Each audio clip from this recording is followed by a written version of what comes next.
दोस्तों पिछली वीडियो में मैंने बताया था कि आप अपने बिजनेस के सबसे बड़े स्टाफ हैं। आपको अपने बिजनेस का कोई भी काम करने में परहेज नहीं करना चाहिए। आपके बिजनेस में कौन कौन से डिपार्टमेंट है और काम किस किस तरह से होता है वो सब आपको पता होना चाहिए।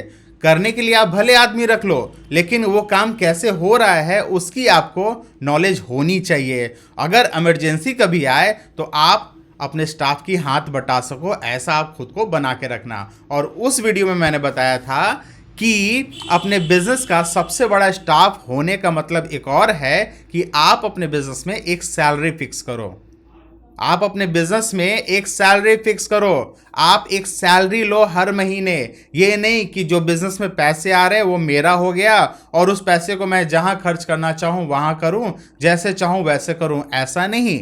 आप अपने बिजनेस में एक सैलरी फिक्स करो जिसे आप हर महीने लो। जिससे क्या होगा कि आपके बिजनेस में पूरी ट्रांसपेरेंसी बनी रहेगी। आप एक निश्चित अमाउंट अपने बिजनेस से निकालते हो अपने खर्चे के लिए और उसे बुक्स में मेंटेन करते हो, अपने नाम पे चढ़ाते हो। जिस तरह से सभी को सैलरी मिलता है उस तरह से आपको भी सैलरी मिलता है। जब ये काम आप करने लगोगे ना तो आपके बिजनेस में पता चलेगा कि प्रॉफिट क्या है और लॉस क्या है। आपके बिजनेस का करेंट कंडीशन क्या है वो आपको एग्जैक्ट पता चलेगा।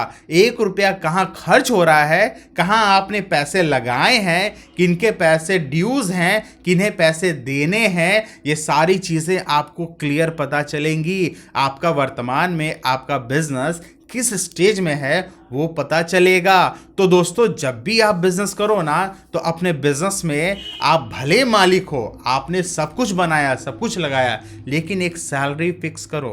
अगर आपने अपने बिजनेस में एक सैलरी फिक्स किया और एक फिक्स अमाउंट आप अपने खर्चे के लिए लेते हो और बाकी पैसे को जो प्रॉफिट आता है चाहे लाखों क्यों ना हो उसे री इन्वेस्ट कर देते हो आपके बिजनेस में अगर ज़रूरत है तो, तब आपका बिजनेस बहुत ज़्यादा ग्रो करेगा।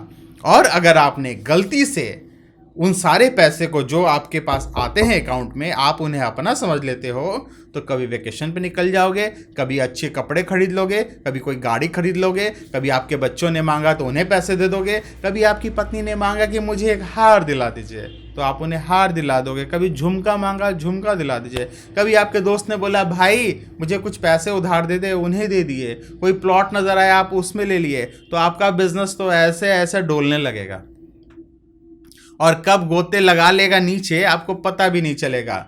तो भाई बिजनेस में कभी भी लापरवाही नहीं करना, कम से कम फाइनेंस के मैटर पे तो खुद की भी बेड़ियां बांध के रखना, बेड़ी लगा के रखना भाई कि 1 रुपया का चाय भी पीऊँ ना तो भी लिखूं कि भाई मैंने 1 रुपया का चाय पिया।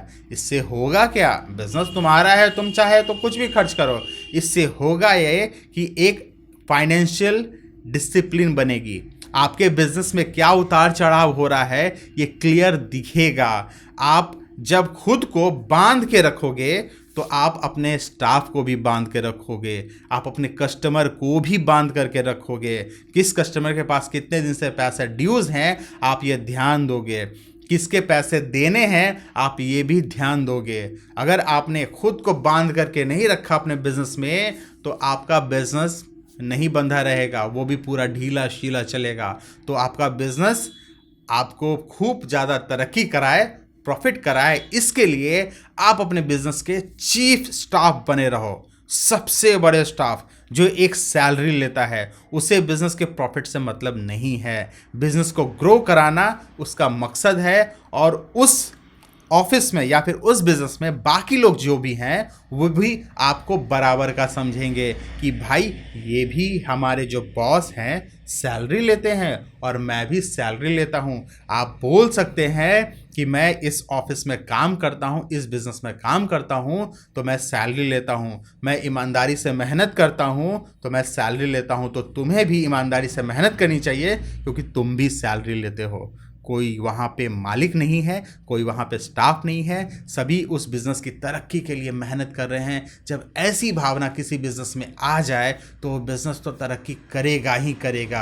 क्योंकि सबसे ज़्यादा प्रॉब्लम होता है फाइनेंशियल डिसिप्लिन का, जिसके कारण सारे बिजनेस डूब जाते हैं। बिजनेस चाहे कोई भी हो वो प्रॉफिट देता है, वो आपको इतना प्रॉफिट देता है कि आप उस बिजनेस को आगे बढ़ा सकते हैं। लेकिन हम लोग क्या करते हैं, उसमें से पैसा निकाल के कहीं और लगा देते हैं, जिसके कारण आपका बिजनेस डोलने लगता है। तो आप हमेशा ध्यान दीजिएगा बिजनेस में फाइनेंशियल डिसिप्लिन का। आप अगर बॉस हैं तो आप भी एक फिक्स सैलरी लीजिए। मिलता हूँ अगली वीडियो में, तब तक के लिए जय बिजनेस, जय भारत, नमस्कार।